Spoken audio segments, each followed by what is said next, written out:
அது கெஞ்சா அதை போட்டு சிரிச்சுக்கினே ஒருத்தன் புஷ்டான்னு வச்சுக்கோ. அவன் ஏன் சிரிக்கிறான்னு அடுத்தவனுக்கு தெரியாது. தானாவே உட்காந்து சிரிச்சுங்க கிடப்பான்.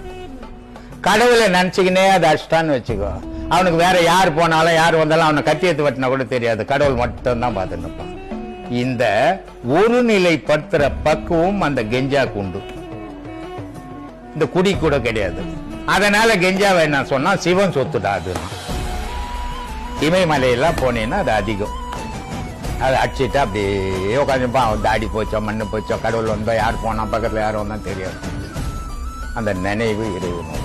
ஏன்னா அவன் உடலை பத்தி யோசிக்கிறது இல்லை, இறைவனை பத்தி யோசிக்கிறான். அதனால அதை மட்டும் பார்த்துக்கிறான். கெஞ்சாடித்தால் உடம்பு கிடும். ஆனா இதை பத்தி அவன் யோசிக்கிறது இல்லை. போயும்போது எனக்கு அதானே வேணும் அப்படி நிக்கிறவான் அவன். ஆனா அதை இங்க வீட்டுல கெஞ்சாச்சிட்டு சண்டை போட்டுன்னு என்ன பண்றது?